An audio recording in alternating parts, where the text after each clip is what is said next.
Good evening and welcome to Slam the Gavel, the show that tells it all regarding family court, other court issues, as well as CPS. I am your host, Maryann Petri. You can find me, my books, and blogs on dismantlingfamilycourtcorruption.com as well as on Amazon. I have an announcement to make. Please notify your Attorney General in your state regarding solar panels made by Sonova Generac Systems. If you're having any difficulty with this company, please notify your Attorney General by filling out their complaint form in your state. I have a return guest. I'm very happy to have Carrie Haight back on. She was last on November 12th, 2024, season 5, episode 185, where we talked about No One Would Listen. Now, Carrie has a bachelor's in politics and pre-law. She's got a master's in psychology, and she's been a licensed therapist for 20 years. Now, with this podcast, I'm putting a disclaimer on. This is a trauma warning. If you have PTSD, you may want to reconsider watching this podcast because it involves the Kids for Cash scandal and how it has affected parents and their children. I just want to give everyone a little background. Just to let everyone know, the U.S. has 5 times more than any other nation with children in detention centers for nonviolent crime. There's 2 million kids arrested. That's 95% on nonviolent crimes. And this is also at taxpayer expense. And I don't think this Kids for Cash is an isolated event. I welcome you, Carrie Haight, to the podcast. We've got a lot to talk about. Yes, we do.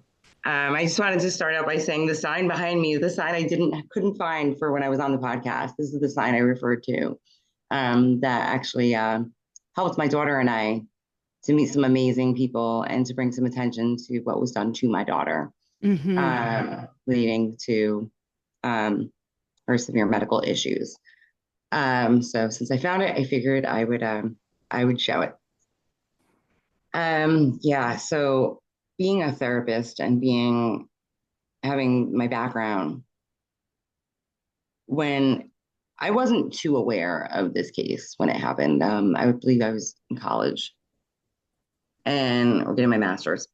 And I was more in the psychology realm than the politics pre-law realm. So when the pardon happened, or the penalty was given,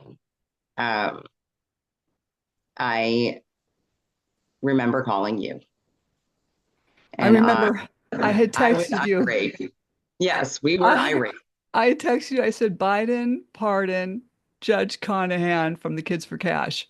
Yes, and you called me immediately. This is not a political debate. It is, unfortunately, we will be pointing out some things that some people may not like. Unfortunately, they are fact. Everything that we are going to be saying today has been fact checked.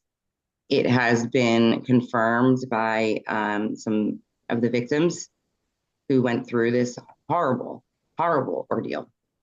And where our intention is not to offend anybody. Our intention is to not only raise awareness and not make this more like the news where it's not heartfelt or understood. It's more to raise awareness and to really explain the effects this had on these families, especially some children as young as 8 years old.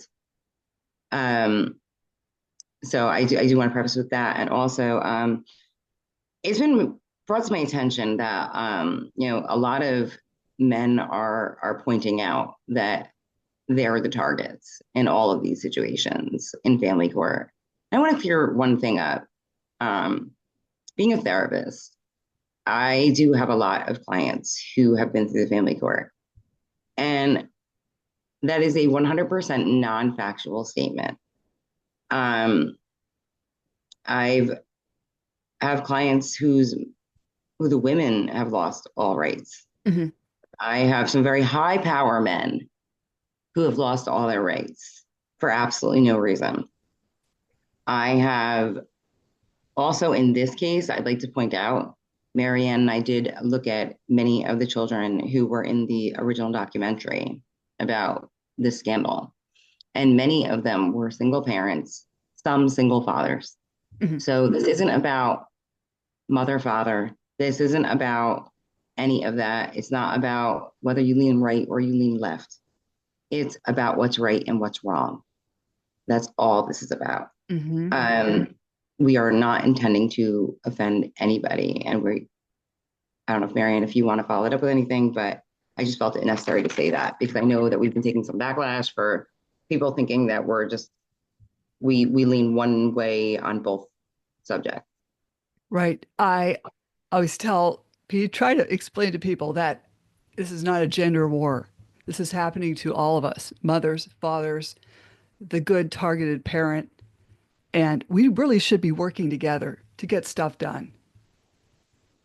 So let's put our issues aside and focus on working together as parents. I know our goal is to change the system. And that's our goal is to Mhm. help everyone, not just women. Mhm. Um, anyone who doesn't know you like I do, I feel comfortable saying for Maryann, it's not like that with her.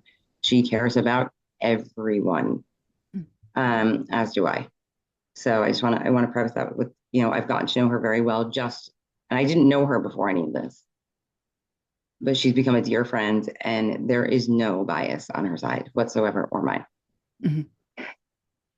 Oh, yes, we've had discussions. We've had discussions and um, even you've made contact with, several parents that have had their children in these detention facilities because apparently the first detention facility in Luzerne or Scranton was in such bad condition. It was disgusting. If anyone watched the documentary, I believe it was what year did that come out? 2000. I don't That have that note in front of me. But when the documentary came out, they did show the inside of the detention center, the original one. It was disgusting. There was roaches crawling Mhm. on the kids' heads.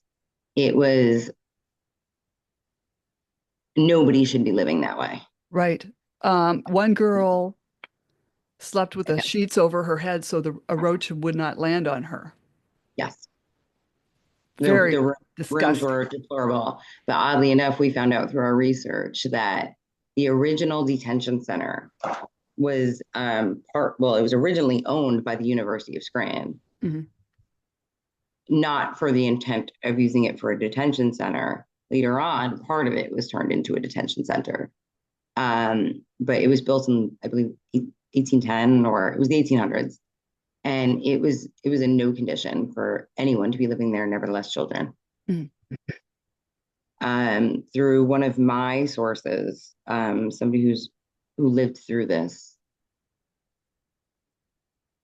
um, it was explained to me that this got so bad that there were so many kids locked up for these ridiculous offenses. Mhm. One found stole a candy bar.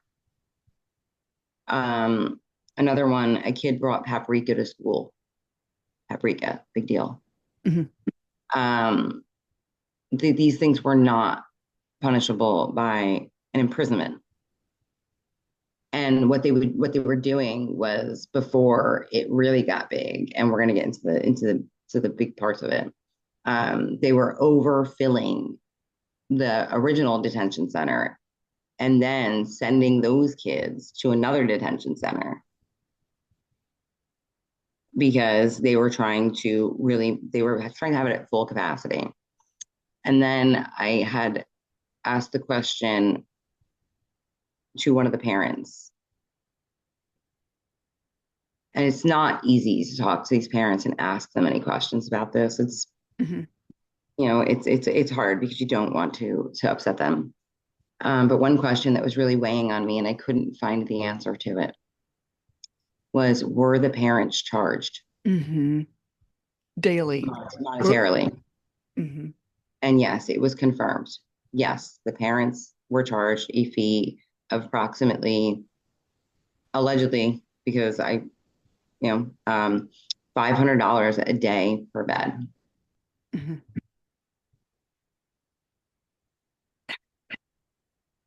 So these were for-profit Mhm. detention centers. They were not just juvenile detention centers, from the state. They were for-profit.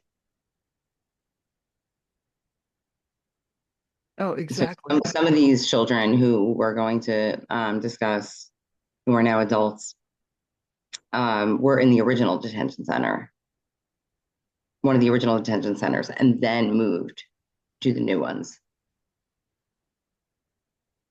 So I guess we should maybe start at the beginning for anybody who really doesn't know much about the Cash for Kids scandal. Hmm. This started back after Columbine. Um, there was a lot of fear for parents, children, everyone. Understandably so. Nobody wanted to see their child get hurt. Hmm. So Columbine happened in 1999, leading to, at least in Pennsylvania, in this county, the zero tolerance policies. So in Luzerne County, Pennsylvania, in the late 90s and the early 2000s, uh, Judge Ciavarella, who was then a very well respected judge, um, very outgoing in the community. Everyone held him in very high regard. Hmm. Um, was explaining to people that he was going to enforce this zero tolerance policy. And everyone applauded it because no one knew to what extent this was going to go. All while he was explaining these positive things he was going to do, Judge Ciavarella, had already began plotting with Judge Michael Monahan. That's the judge who was granted clemency by Biden. Hmm. Robert Marigold, who is a developer in Pennsylvania, a big time developer, lots and lots of money, and a lawyer named Robert Powell, um, who I was not aware of until recently. Um, they had all already plotted behind these parents' backs and behind the school's backs to become rich by building these for-profit detention centers for children as young as 8 years old. Sickening. Absolutely, absolutely. Like I said, it was down to stealing a candy bar, and Maryann and I were talking about it. What was the cost of a candy bar at that time? $1, maybe, Possible. Yeah. maybe. That does not warrant incarceration. And this was also at taxpayers' expense as well. So that Right. there's a lot of double dipping in there. Well, yeah, as it was explained to me by one of the victims' parents, that the money that they were paying was also being funneled and no taxes were being paid on it. So literally, this was all being done, but nobody had a clue. Hmm. Um, the amount of incarcerations just in that area went, it skyrocketed, but nobody really noticed it for whatever reason. Um, and in 2000, the plan was hatched by Ciavarella, Hmm. um, where he claimed he'd be okay with his own kids being there. He actually made that statement Hmm. that he was the place that they were building. He would be comfortable with his own kids going there. God forbid they ever committed a crime. That's how he was selling this to people. It's not just incarceration, it's rehabilitation. Right. And people were applauding him for this. Right. But being a therapist and you being a previous nurse, this is not rehabilitation. This is punishment. Hmm. Um, it was then that this lawyer, Powell, introduces Judge Conahan and Judge Ciavarella. I'm not going to refer to them as judge so much because they don't deserve that courtesy, as far as I'm concerned. Mm-hmm. Um, it was this lawyer, Powell, Robert Powell, yes. Mm-hmm. Um, it was him that introduced the two judges to the developer.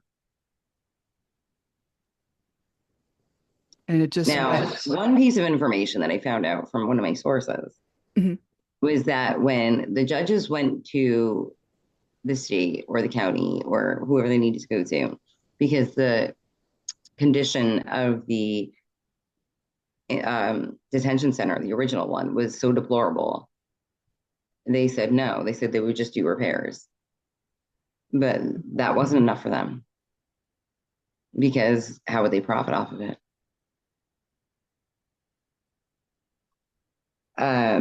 It was in 2002 that Judge Conahan was made the president judge, and he controlled the budget.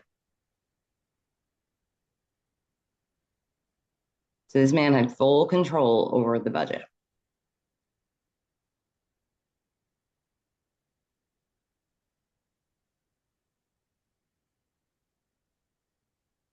I found that to be extremely disgusting. Why is this judge controlling the budget? And who was overseeing him while he was controlling this budget? Correct. Uh, Correct. Like that's what I don't understand. Who shouldn't there be a judge is there to enforce the law, mm, allegedly enforce the law properly, mm-hmm. not balance a budget. Right. So had whoever turned it down, whether it be the state, the county, to build a new facility, they clearly knew what the budget was. And so how can he then say, it's in our budget? Mm-hmm. Well, because he had already pocketed how much money from these parents whose children did not belong being incarcerated. Um, the judges ultimately ended up with the developer. They built two new facilities and they got what they refer to as a finder's fee, quote unquote, of $2.7 million. In addition to the money they were already receiving. They were Now, filling they were filling these detention centers at 2 times the state's average.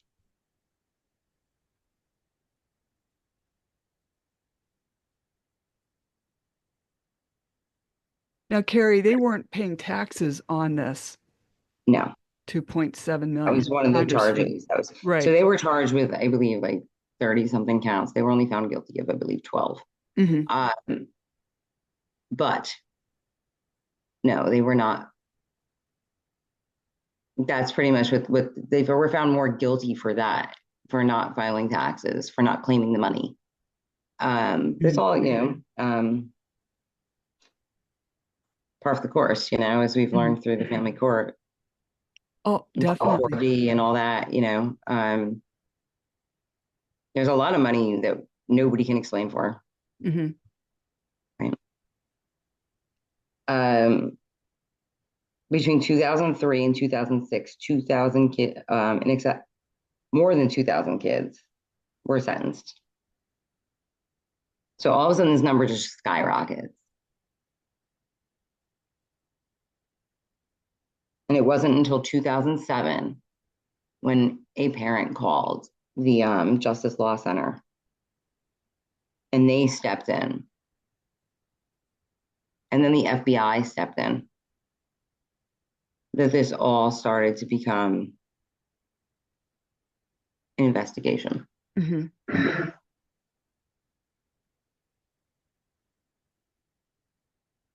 However, So many lives were ruined over this. Yes. And the focus was on the judges not paying the taxes on the finder's fee. It was that, and they were also collecting money from Robert Powell. Yeah, money was changing hands. It was kind of a unique from what the one YouTube video It's I either was they were watching paying showed. Powell or Powell was paying them. So I know we'll get into it later about how Powell, up until at least the last article I could find and information I could find that was reputable and I can trust it, was March of 2024. Hmm. But that was for something completely different. Right. So in 2009, the judges were charged with fraud and tax evasion. They pled guilty, got 7 years, but Ciavarella, against what every lawyer would tell a defendant, ran his mouth. Yeah, he didn't know when to shut up. No, he even said in the documentary his lawyer would be against him speaking up, but he did. And he just kept claiming he was innocent. He didn't know what he was doing was wrong. All he did was not pay taxes. All he did, Mm, it was no accountability for these children, which we will get into much greater detail of the children. hmm. Um, Conahan was avoiding probation. And in July of 2009, according to the New York Times, I actually took the quote right from the New York Times. Give me 1 second. I will pull up the quote.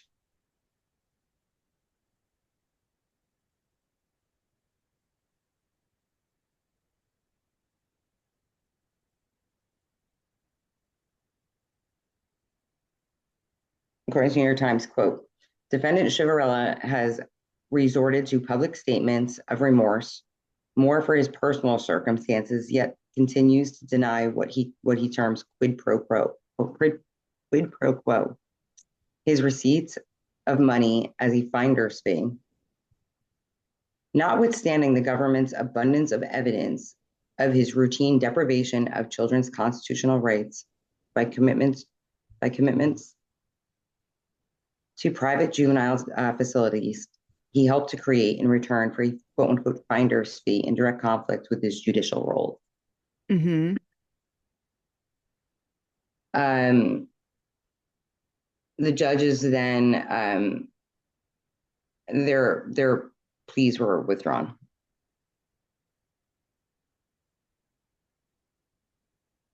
And in 2011, Conahan pled guilty. And he got 17 and a half years in prison, but was given a compassionate release to be on um, home detention.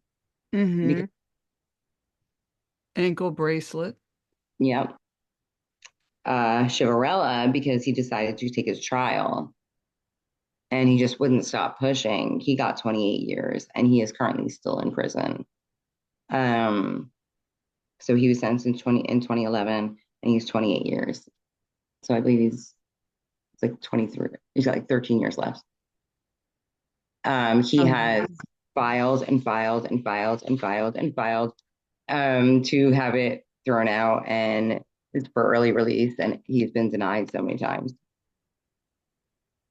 Right, because they feel he is not getting it with the crimes that he committed with these kids. He's in denial of it. He's He's in, yeah. Yeah, like they're trying to make it out that it was like almost like an oops, like a oops, we forgot to file this on our taxes. Hmm. Well, you're judges, you're lawyers, you know to file this on your taxes. I mean, if a layperson who doesn't have a degree in this, or you're a judge, you know you have to pay taxes. Right. Well, even attorney Robert Powell allegedly didn't pay taxes for 10 years. And then it got worse. It got worse for him. We'll get into that. Um,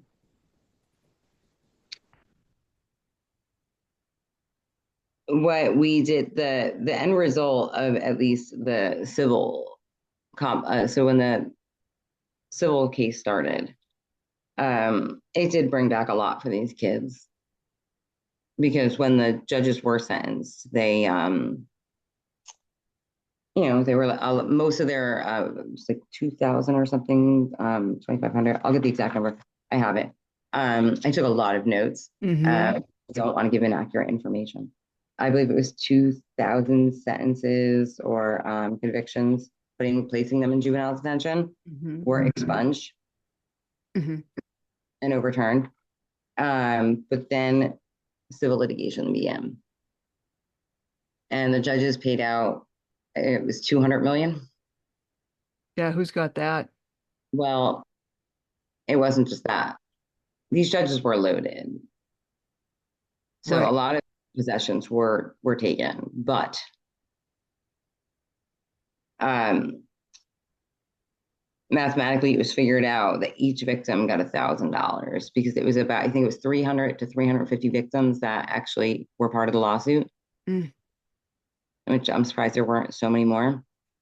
Um, so anyone who watched the previous podcast I did with Maryann, I'm not sure if I said it that day, but I know I've said it to Maryann multiple times. I would like to know the value of every day of your life.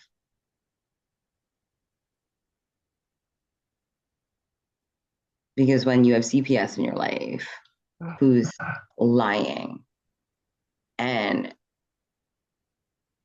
baseless lies, and judges who don't want to hear you, Or and look at us your who evidence. want, right, or look at your evidence. Um, we had discussed how much is the value of every day of your life. In my case, my daughter's already lost 3 years. Actually, it's our case. They showed at my door January 19th of 2022. It was 3 years ago, a few days ago. So we're Mm-hmm. at the 3 year mark, and my daughter's not even a little better. She's not going to fully recover, but she will get better to some degree once we can get all this under control. But things Right. take time. Doctor's appointments take time. Tests take time. So as far as I'm concerned, she's still living it. Um, Therefore, but if you did the math on my case, Mm-hmm. there's 365 days in a year times three times $1,000 a day. That's all she's entitled to for them ruining her life. Mm-hmm. The PTSD she'll have for the rest of her life. The PTSD these kids will have for the rest of their life. Now, at least in our situation, hopefully it will move forward and she will get the justice she deserves and she'll get enough that she's not going to have to worry, you know. But these kids' cases, each family got $1,000 that sued, um, an average of $1,000. And I understand why the law center they actually, this is a direct quote from them. It was a huge victory. Mm-hmm. It was because it one shows that, I've heard people keep saying there's immunity, there's immunity, there's immunity. No, there's not. There is not. Enough of this immunity garbage. Mm-hmm. So whether they hurt these children. And I question, you know, how was not seen as a violent crime because they abuse these children. This is abuse. Oh, I This was is emotional abuse, right. physical abuse. I read where one mother was watching her daughter go before Ciavarella, and she wasn't even before him 1 minute. The mother kind of glanced down and she looked up and her daughter was gone. Yeah, it was. They had a turnover time of 60 to 90 seconds to make the ruling. One That's girl in front of disgusting. Ciavarella, and he said, "Do you have anything to say for yourself?" And I actually heard the hearing, the recording. I was disgusted. as this poor girl. Okay. Also, I want to preface this with most of these families, 50% of these families were convinced by probation they did not need a lawyer. Mm-hmm. And they were that convincing. So my question to the probation department is, who convinced you they don't need a lawyer? To then convince the families they don't need a lawyer. And these families really believed that these judges and everyone was doing what was right for their children and they were going to get probation or, clean up some garbage, something like that. No. So they would go into court without lawyers. Mm-hmm. Okay. This one girl is in court with her father and she's saying, Dad, I think we should have gotten a lawyer. No. I think we should have. And it was for something minor, very minor. Like literally, I probably wouldn't even punish my kid for it because it's that minor. Mm-hmm. Nevertheless, throw them in a detention center. Um, so she wrote her notes down that she wanted to read to the judge. And as she's trying to unfold the paper, he says, I'll take it as you said you're guilty. And before the father even noticed, shackled. They were shackling these kids, handcuffing these kids, and no chance to say goodbye to their parents. Very little visitation, if any. Right. And the emotional trauma, I cannot imagine. It was, they were going into court thinking, yeah, I'm going to get screamed at. And they expected that. Mm-hmm. And they knew they deserved some sort of punishment for what they did. Minor or, some of them weren't minor. I can't say Like that everyone. jaywalking. Paprika in school, come on. Stealing a candy bar? One in particular was set up by his father. Mm-hmm. Mm-hmm. And I think that's the one that there's two that really get me. That and they all get me. They all do. But two in particular, because they ended up resulting in,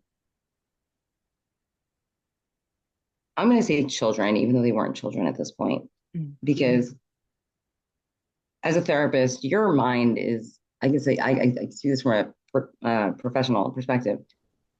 Children, their mind is growing. You're learning every day. You're developing your brain. You're developing all of these things until, you're an adult, right? And some of these kids were locked up at 8, 10, 12 years old.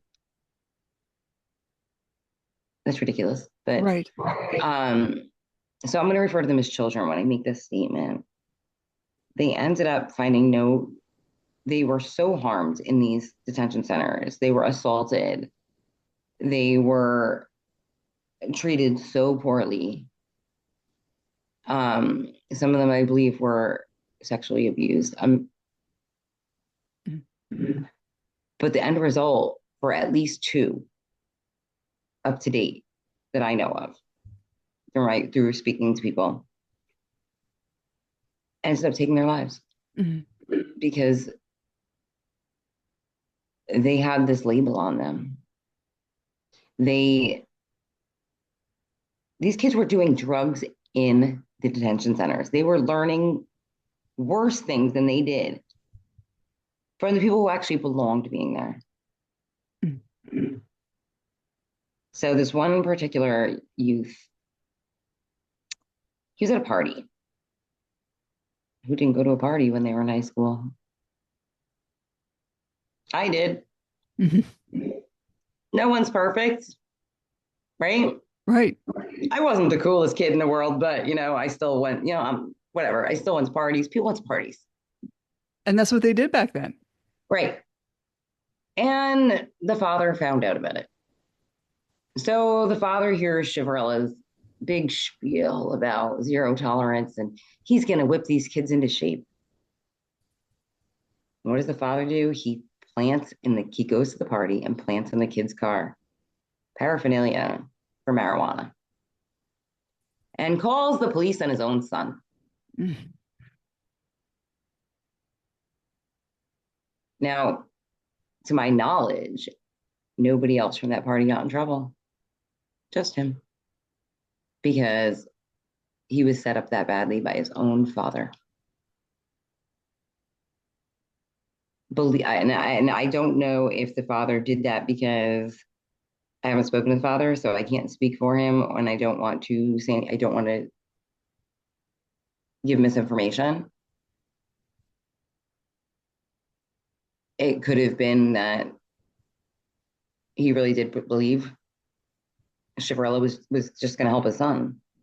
Although, what kid doesn't go to a party? Right. Have a talk with your kid, right? You don't Mm-hmm. set them up and put paraphernalia in their car. And before the kid gets brought to court, and before he can even open his mouth to explain what happened, he gets locked up. Then he's put on probation. And then after he was on probation, as the story goes, he was in the woods at a cabin or something and there was firearms there. Mm-hmm.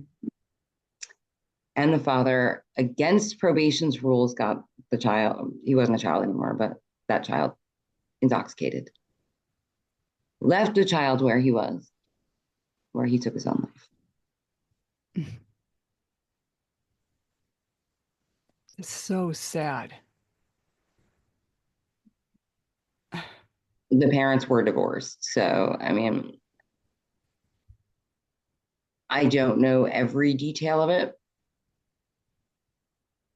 but it was bad and it got worse. Mm-hmm. There was another one who I saw in the documentary to later find out that he had taken his own life.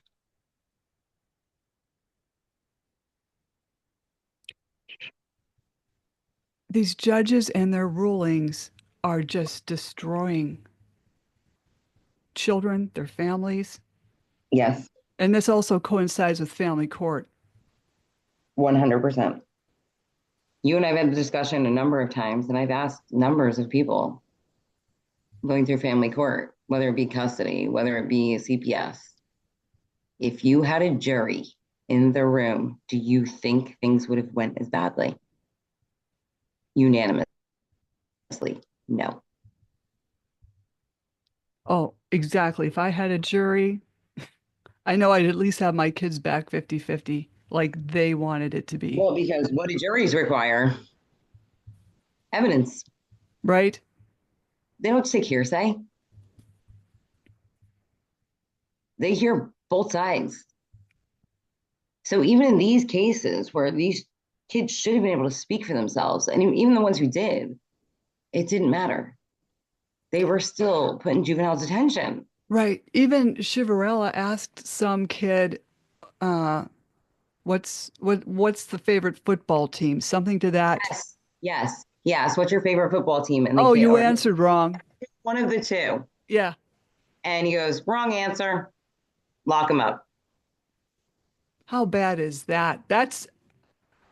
This is how also parents are treated in family court as well. Yes, yes, yes. When I saw that story, I was disgusted. How can you ask a child to pick between two football teams? Maybe he did guess the right one.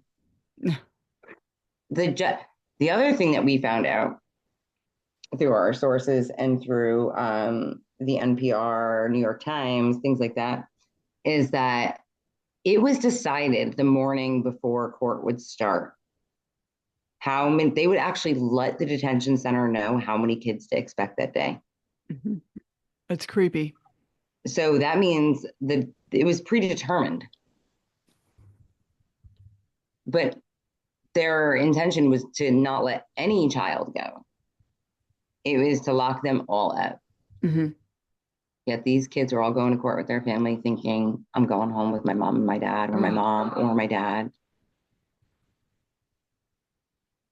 It's truly there's just no words for it. mm-mm. So if there's anything you want to throw in, there's actually a quote that I'm looking for from the judge. Well, this is also a school to prison pipeline. 100%. And I sent you the one link showing that still an issue. It's still an issue. Right. The kids do something wrong in school and they have the police officers there, and next thing you know, in front of a judge. Oh, exactly. This could happen to anyone. This is what people need to realize that this can happen to anyone. I remember getting a call from a principal saying that there was some rough play on the bus. And get this, uh, he said that, I don't know.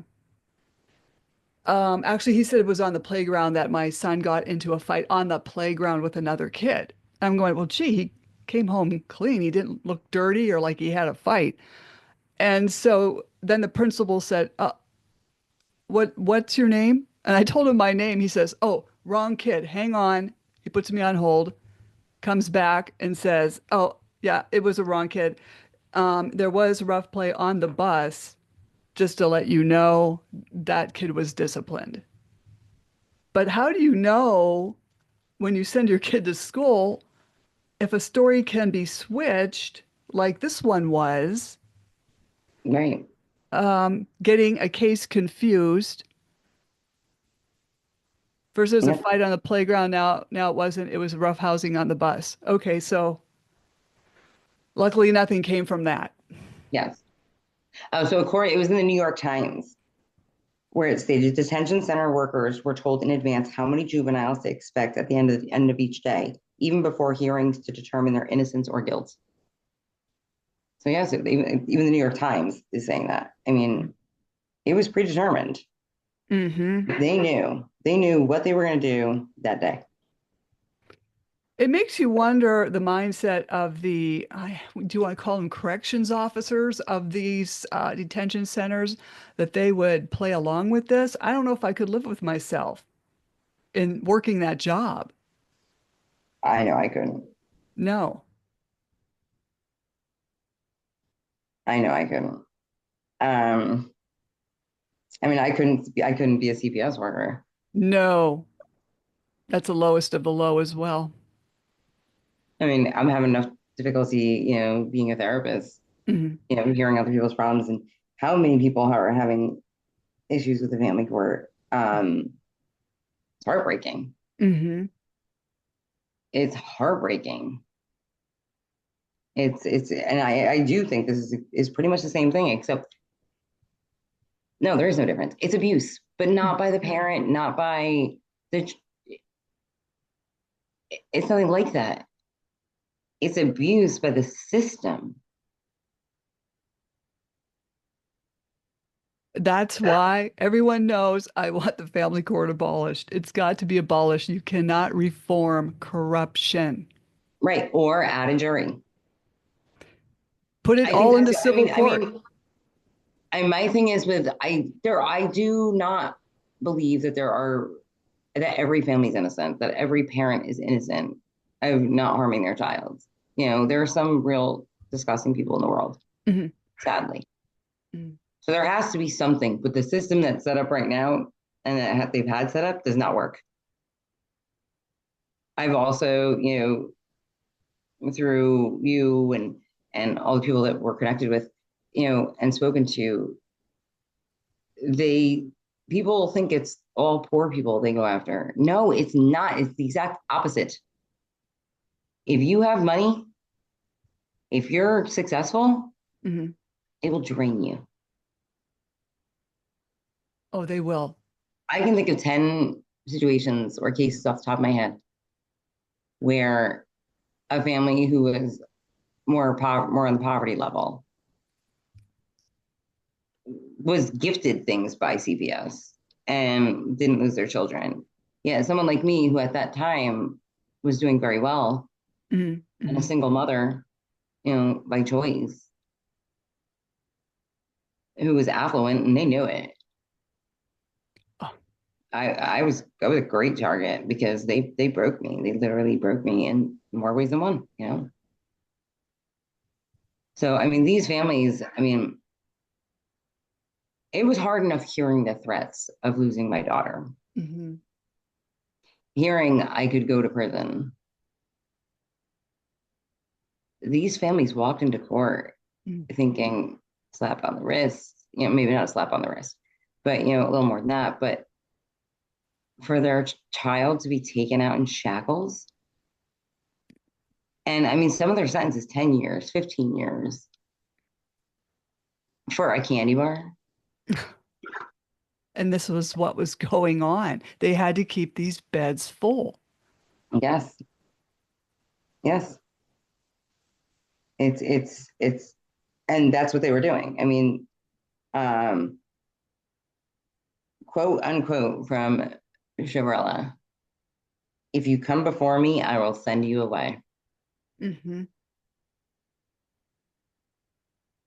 What could these kids do? I mean, Oh, I'm yeah, not saying what some of them did was right. Okay, stealing candy bar, shouldn't have stolen it.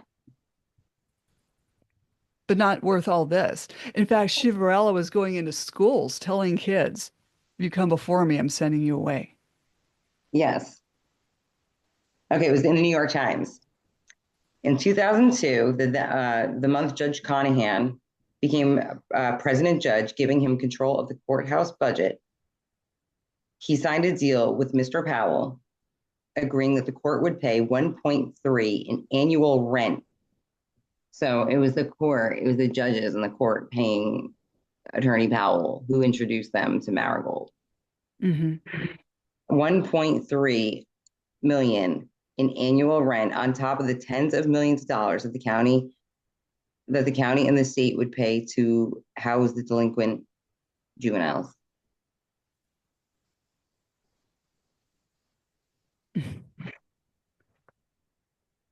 The greed It's more than greed. and that greed, abuse of power. And again, why was this president judge in control of the budget? See, I mean, This was another quote from Ciavarella from the NPR, and I actually heard him say this mhm, in one of the videos I saw. So I saw it come right out of his mouth. mhm. Look, this was a finder's fee. We needed this center built. I was always yelling at kids because that's what they needed, because parents didn't know how to be parents and so forth. So what's the big deal now?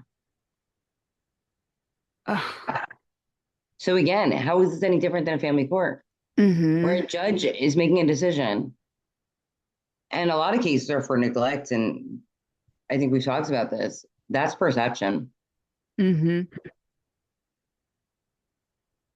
I mean, there's clear neglect, and then there's perception of neglect where they're totally just exaggerating something so silly, Right. right? Um,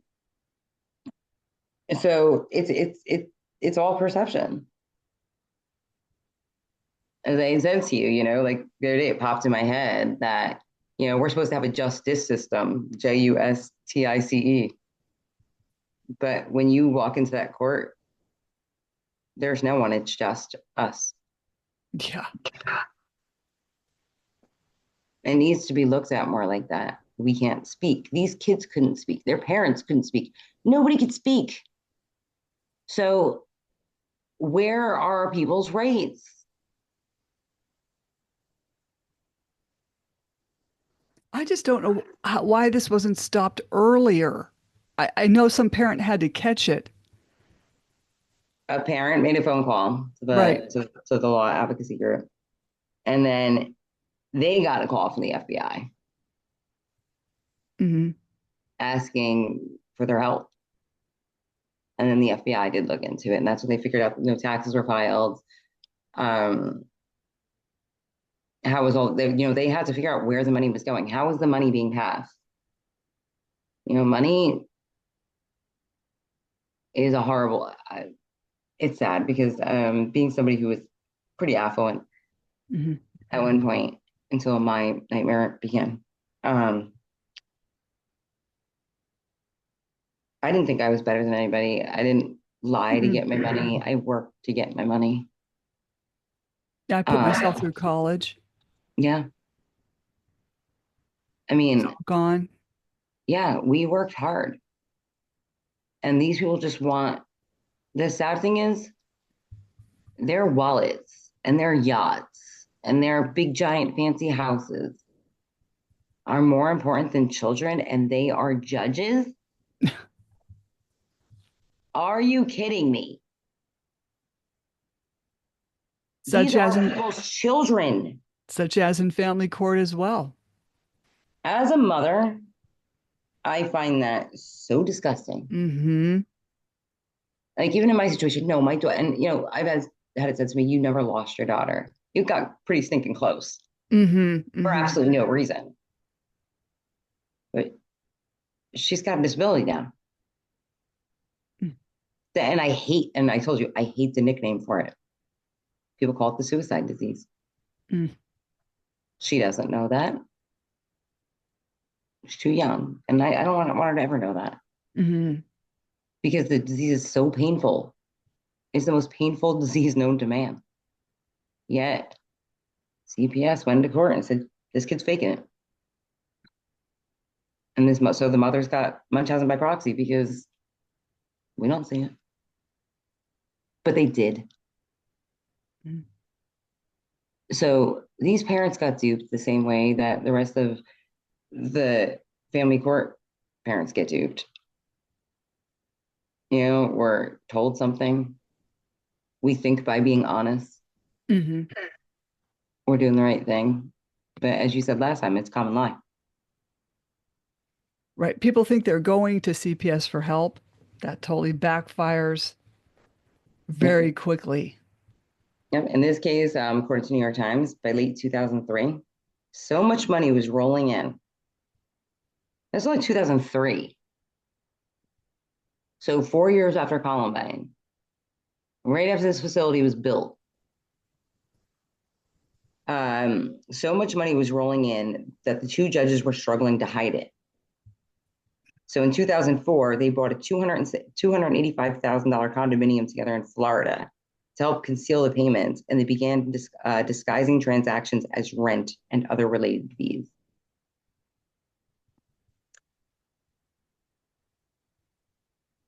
Um, According to PR Newswire, they kept track of the number of children sent to facilities and how PACC, was doing financially. They kept track of it. They kept track that the money was still coming. It was constantly coming in.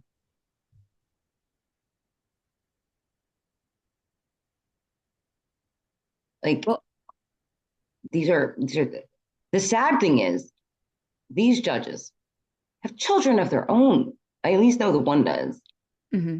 Because in the documentary, I did watch him throw himself a lovely pity party, Mm-hmm. missing his grandchildren growing up and missing this and missing that. Do you want any sympathy from the rest of us? It's not Because you're happening. not getting it from, I can tell you the two people on this podcast, No. and pretty much guarantee you're not going to get sympathy from any one of those parents. But that takes some gall. Mm-hmm. That takes some gall. Well, Um, that's a personality disorder. oh yeah, 100%. I Big mean, well, time. it's good. It's really hard because I mean I don't know them personally, so I won't diagnose anybody. I've never actually spoken to personally. Um, but it's if nothing else, it's greed. Money makes people evil. Mm-hmm. Well, it can. Money and power. Power, yeah, and how they kind of go hand in hand. Mm-hmm. It's it's really disgusting. So the only reason Conahan got out early is because he pled guilty. Where Ciavarella, his um, trial went on for 11 days. At the taxpayer's expense. Yep. Um, and what they finally said when they sentenced him is that he refuses to acknowledge the scope of his remaining crimes above like what he was admitting to.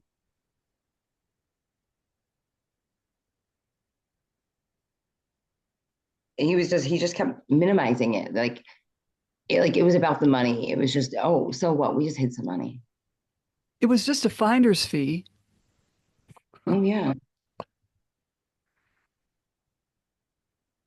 Like, are you joking? At these Um, at these children's expense of their health, their mental health, physical well-being. yeah. So at the end of this, what ended up happening was, well, before we get to Powell and what ended up happening later, um, the builder, and this was around the same time as everybody else. The builder was locked up. Or the builder, I'm sorry, he wasn't locked up. It says builder locked up, and this is in the New York Times. Builder locked up youths um, reaches $17 million settlement in Pennsylvania Kids for Cash lawsuit. 17 million, the builder. Who gave the money to the judges for the finder's fee. Then there's this lawyer, Powell, which my question is still, and if anybody has an answer to this, please, if you're watching this on YouTube, if you could send a message to Maryann, that would be great because we would love the answer to this. Mhm. What's the relationship between these judges and this lawyer? Yeah, good question. Why does this lawyer care to get involved?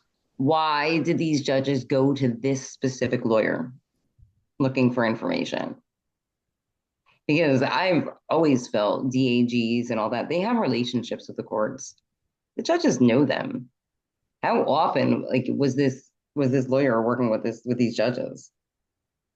Um, he the judge okayed for him 4.75 million settlement. Yet he was the start of it. So he got the least punishment. Hmm. Yet he's the one who was the center of most of it.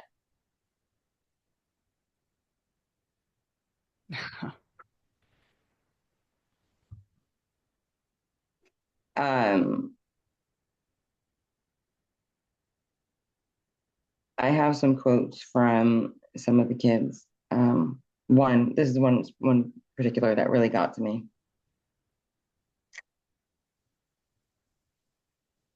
And she said, I kind of buried my emotion and trauma. I tried putting everything behind me. You can't really move past something unless you either fix the problem or you bury it deep inside. So I just kind of buried my problem. So this kind of to light, brought that back to light a little bit. That's when the civil case came back. Because there was years between the criminal and the civil. Um, so many of them they can't find their way back. And um, what the lawyers had said was it's a huge victory to have an order from a federal court that recognizes the gravity of what the judges did to these children in the midst of some of the most critical years of their childhood, and development matters enormously, whether or not the money gets paid. To my knowledge, none of the money has been paid. Um, but I'm not sure. So I did ask Maryann to see, because I had been doing so much research, and there's another thing I couldn't find, which is what was this detention center supposed to be offering? Well, I can't speak for Luzerne because I could not find any Of information on course it. she couldn't. Okay, so it just said in general, these juvenile detention centers are supposed to, shelter, provide a safe place to stay, provide food to meet the youth's basic needs, clothing, personal hygiene, medical care to meet the youth's basic needs, mental health care, legal representation, substance abuse treatment, educational services, and social services. And to our knowledge from our sources who were had children or the children that were in these facilities were they given any of that? No, No, no. they were taught worse things than they'd ever done. Hmm. Um, I just can't picture an 8-year-old or 9-year-old or even 10-year-old, even a 17-year-old, any child, anyone, just going into court, being shackled, cuffed, and getting to say goodbye to their parent, and the trauma they have from that. I think these men should be accountable for not only the treatment of the victims who were held in the facilities, but also the families. Hmm. Um, I think that it should be that way in every, even CPS, any family court case, not forensic counseling. Hmm. But to my knowledge, there was none. There was no therapist going in. There was nobody checking on them, which is disgusting. Hmm. Absolutely disgusting. Um, so I did find out some more about our buddy, Mr. Powell. Because there is a lot of pages. Spoke to a lot of people and took a lot of notes.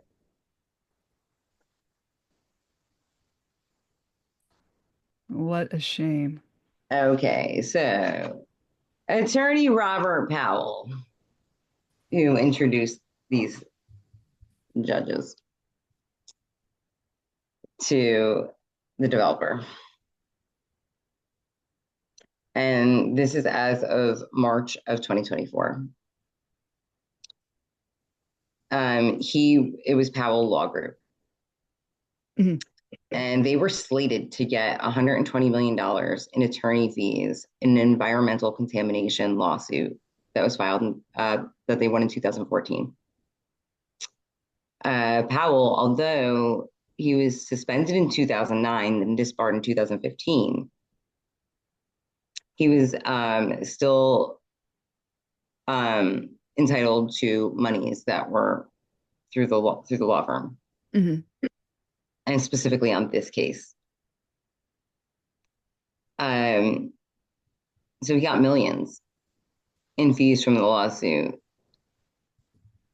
Again, that he never claimed.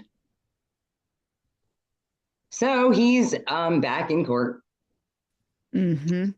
and he has agreed to pay restitution. How nice of him. Hmm. While he's awaiting his sentencing of a maximum possible sentence of 5 years. Now he'll go to a federal prison like these judges did.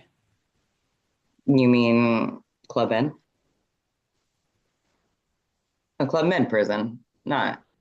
They're not going to go. They're not going to put them in a prison that's for the general public. They're going No, to put they're going to put him in a prison. treatment. We'll just put it that way. Was that? We're going to get the Martha Stewart treatment, Oh, quote unquote. yes. In fact, Club uh, Med.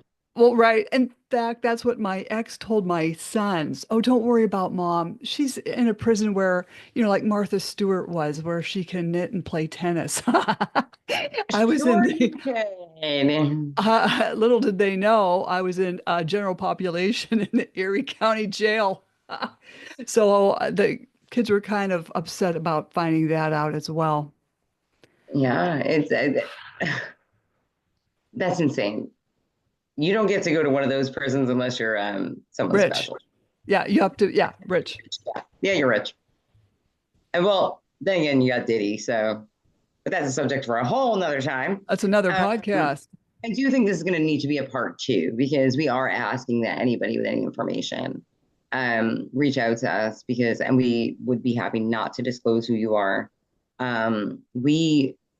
Maryann and many of us are just really trying to raise awareness. If you see, she's got so many podcasts of people who have felt victims, the family court. children who were hurt. Um, not one podcast of hers has not broken my heart, Mhm. because the stories are so sick. They're so sick. But this one includes just this one case included thousands of kids. So this morning, though, Maryann decides to send me this lawsuit that was filed in 2009.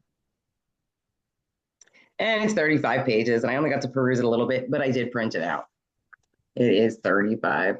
And that 30. came out in 2009. Yes.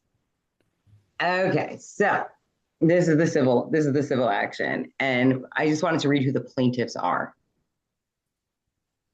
because there's some more work that we're going to have to do, knowing that there's all these plaintiffs. Because I mean, even Powell really wasn't mentioned until recently, until people told us about him.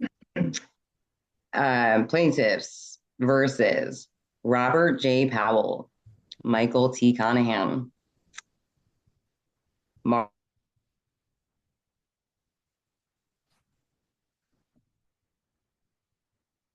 Oh, Ciavarella, hmm. Pennsylvania, um, Robert K. Mericle, who would be the developer, Hmm. Mericle Construction LLC. So they're going after him individually, and the company. Gregory Zappala, Hmm. Pinnacle Group of Jupiter LLC. Barbara Conahan, Hmm. who was, go ahead, Maryann, Now an ex-wife, who filed along for with divorce she got the divorce 2015. I, I saw recently 2013. It could have been around abouts there, 2013, between that and 2015, because I think Cindy Ciavarella filed for divorce in 2014. Right. So we have to figure out who Barbara is, because Cindy was his wife. Oh no. So Barbara Conahan is the wife of Judge Conahan, and Cindy Ciavarella is the wife of. So they bailed. They got out of that, kind of. We'll see. Yeah, but not before they stayed in it while the money was still there. Right. Right. So I can understand why they were added to the lawsuit. I mean, Right. And they should they be. didn't notice their husbands were all of a sudden loaded. Right. Like And how come we're going to Disney 8 times this year? how can we own a yacht? Right. Why do we own three houses? I don't know. Like, I don't know how many houses they own, but Beverage Marketing of Pennsylvania, Inc., Vision Holdings, LLC, Joe Doe Esquire. I wonder who he is. Hmm. And Mid-Atlantic Youth Services Corp. And Powell Law Group, PC. So even Powell's law firm. Um, You think in they didn't know what speaking, was going on? it's in speaking to one of the. It's hard to speak for people, because it just is. In speaking to one of the mothers, um, she had said to me, didn't anybody question where this money was coming from?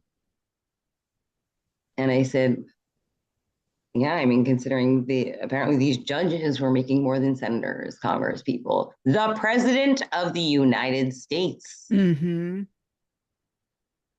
Now, I know we did find a little bit of information, and we were still working on it, about Mr. Joe Biden, Hmm. previous President Biden, and his relationship with a gentleman, Bob Casey, Hmm. who is not mentioned in any of this, but we did find some kind of connection. Hmm. And the connection I found, and I know Maryann found a little bit more, is he's the governor. Was he the governor? Bob Casey was a senator. Senator. Yes. And oddly enough, when Bob Casey's mother passed away, Joe Biden went to the funeral. Found that to be interesting. How many senators did Joe Biden go to the funeral for their mother? Or any relative at taxpayers' expense. Right. Also, the fact that this facility was bought from University of Scranton, and Mr. President, previous President Joe Biden, was from Scranton, Mm-hmm. Mm-hmm. where he left in the 50s, by the way. Yeah. So, he was out there for a long time. Um, Sadly, um, it's been on the news lately, and I did verify this with my connections in Pennsylvania, Mm-hmm. who definitely are higher up there. So I know they are telling me the truth. Mm-hmm. Um, that there is an expressway named after a president. It's the President Joe Biden Expressway, Ugh. and it was just named that, and nobody got a vote in it. Just like No. in New Jersey, where I was from, they changed rest stops to like the Bon Jovi rest stop, and then this rest stop, and then that rest stop. Like Mm-hmm. where some of us are like, we don't want that. Now, mind you, I used to be a very big Bon Jovi fan. Mm-hmm. Not so much anymore. Yeah. But you don't get to vote for that. So when Conahan was giving clemency for it because they were non-violent crimes, which I tend to differ in Ah. his in what he said. I I actually saw the news conference where he slipped and said he even know what he was signing. Ugh. He just said he knew it was a non-violent crime. Why this judge? Who told him to sign a pardon on this judge? Mm-hmm. And the connection with Bob Casey, I find troubling. Right. Well, now with this expressway, and there's another street somewhere in Pennsylvania named after him, they are refusing to take his name down as much as the victims and these parents are begging for it to come down. They don't Mm-hmm. want to see it. And again, I understand where people may think we're being political. We are not being political. If if it had been a Republican or whatever, and they gave they let this man off the hook. Mm-hmm. First of all, he got a nice cozy vacation from prison during COVID. Mm-hmm. He was supposed to go back. He never did. Then he gets clemency. But they're refusing to take President Biden's name off these Right. roads. So, And these people are forced to drive on these roads right. And be re-traumatized again. every time they drive that highway. Mm-hmm. Yeah, I don't know if I could live there if this had happened to me or my family. I think I'd have to move. So I don't have to look at that I sign. think I would too. I mean, these people already have PTSD. Right. For the safety of these people and everyone around them. Because if they have a flashback while they're driving and they see that sign, they can get into a car accident. That's the I Right. mean, I it could happen. I'm not saying it will. It could. Hmm. It's dangerous. Take his name down. When if he could explain why he actually gave clemency to these judges, to this judge, Hmm. only the one who was on, in my opinion, no more guilty than the other one. Hmm. The other one was just a patsy who fell for this guy's baloney. Um, why did one get clemency and the other one didn't? And why won't they just take the man's name down? Come on, Yeah. we've lost statues. Hmm. Hmm. We've lost of people far more important than Joe Biden. Right. It they've got to take those signs down. Name of an expressway. Take his name down, Mhm. but they won't. And And here the we answer that they're giving people is that they didn't vote to put it on, so they don't need to vote to take it off. They're just not taking it off.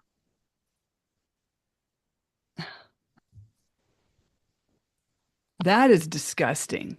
I found that beyond troubling. So if you think about it, I mean, so wrap up like my spiel on it, pretty much, the facts of this is these families and children had trauma from being locked up. Then they had the trauma of the criminal case against these disgusting men, Hmm. people. But it was all men who were involved, so I can say men. Hmm. So I dig. Um, then the civil lawsuit. Then the pardon, the clemency, the pardon. Then the expressway name won't come down. How much more can they handle? Yeah. As a therapist, I wish I could take every one of them on as a client and be a support Hmm. for nothing. I wish I was in that financial situation. Um, because I would. Hmm. And I know others who would too, because this is wrong. Hmm. They need support. They don't need this constantly thrown in their face. Like what's gonna happen next? Yeah.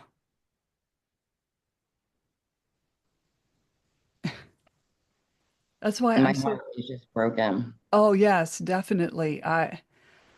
It's just so disturbing, heartbreaking.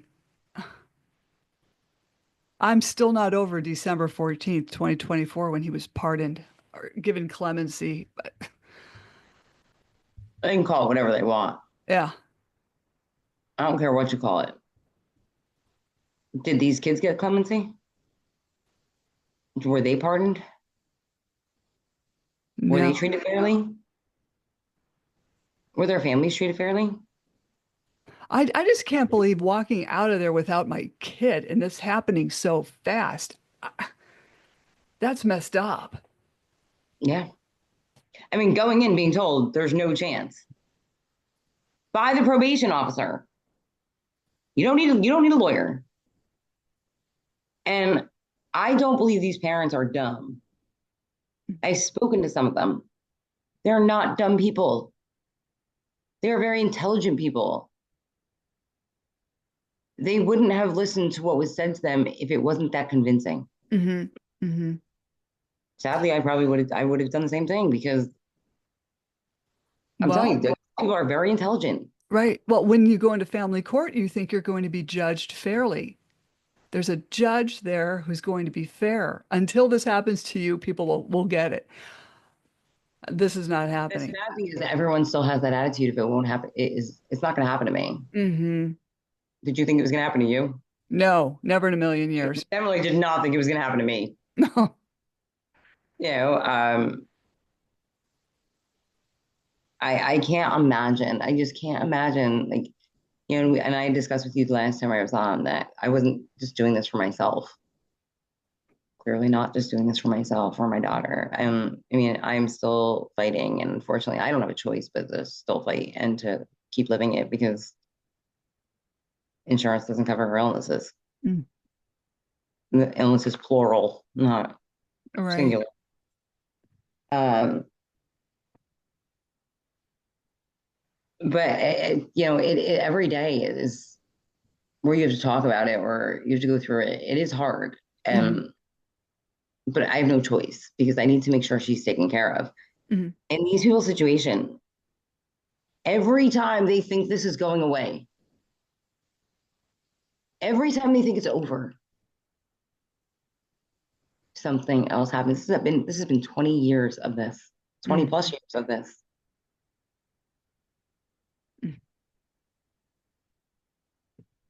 I I can't imagine. It's just when is the cycle gonna end? The part that I find disturbing, I won't keep you all morning, but Yeah, I the have some clients. Times leader. The Times leader wrote, developer on track to reuse former Luzerne County juvenile detention. That was written on July 9th of 2023. Plans are still in the works to transform the former Luzerne County Juvenile Detention Center into offices and residential apartment units.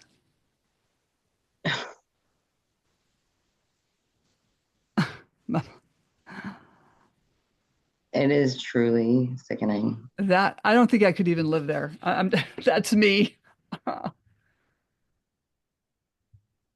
mean, it's interesting because my defense attorney had sent me some articles about how the rise in false accusations of Munchausen by proxy, what I was accused of, was crazy. You know, like he just kept sending me article after article after article, and they all came out of Pennsylvania, saying Hmm. that Pennsylvania was looking into it, saying something's wrong here. Hmm. Isn't it right? There's no, it's impossible. How did they miss this? How are they missing this? Right. And I'm sure this is going on in other states. That, of course it is. Of course it is. But this is abuse. Hmm. This is child abuse. And the fact that Ciavarella had the gall to say, I'm yelling at these children. You're not just yelling at them, you're imprisoning them. But because their parents don't know how to parent, I'm sorry, sir. Not that you deserve my respect of being called sir, but I'm sorry. A child making a mistake does not make them a criminal. And it And I doesn't know make the I know parent one. adults who have committed worse crimes Hmm. who never saw a jail cell. Also, isn't it in California? I don't know if it's still in California, where you can rob up to $999.99 and you won't go to prison. Yeah, Right. it can be far. I know we're going to have to do a follow-up podcast. Really late too, and I'm hoping that we can get this shared enough that it reaches some more of the victims, and they will reach out and know we truly do care, and there's many of us who truly care, Hmm. and we stand behind them. Many people, there's countless people behind them. Hmm. So I'd love to do a follow-up podcast, and also, you know, find out, I'm doing some research, and you know this, and we're going to do a podcast about this soon. I believe maybe with Theo about the politics behind family court, Hmm. because there is a political connection. Um, how many of these people held Biden in such high regard, and he slapped them in the face like this? Hmm. Shame on him. And I'm not trying to put down anybody who voted for Biden. To each his own. Everyone's got their own choices. Um, Clearly, I did not because I'm very honest about it. But um, I have friends who did. I have family members who did. But I guess the way I look at this whole thing is, well, I said I wasn't going to pardon my son, but I did, right? And what Hmm. did his son do? Tax evasion, racketeering. And other things on his laptop. Well, these judges didn't do that, but still, a lot of the charges against these judges are the exact as Hunter's. And that's also a conflict of interest, I believe, in my opinion, to I agree. pardon your own family member. Well, he said he wasn't going to do it. How many times they did? As it was stated from between myself, and one of my informants who was part of this tragedy. Someone's pulling that man's strings. They were pulling his strings Mhm. because how did he know to pardon this judge? And Bob Casey lost the election. Right. And was none so happy about it. Mm-mm. So I'd actually like to possibly be able to bring in through with the next podcast someone who I met who is very she was at the inauguration and all that. And I call her my sister now. Um she's changed since my daughter and I met her at a rally 2 years ago. She's changed my life. Hmm. Um and I think she would bring a lot to the table on this. And she know if they're political in Pennsylvania, she knows them. Hmm.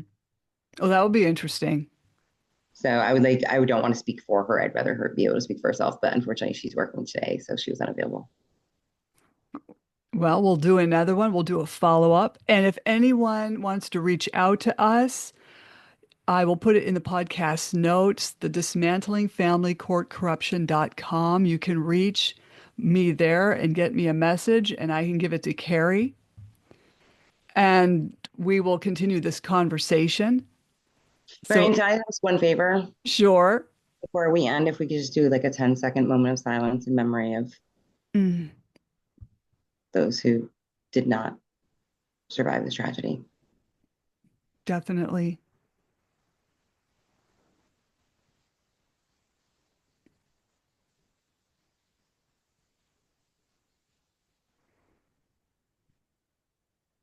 Thank you, everyone. And please keep these families in your heart because they Yeah. are still struggling. They are.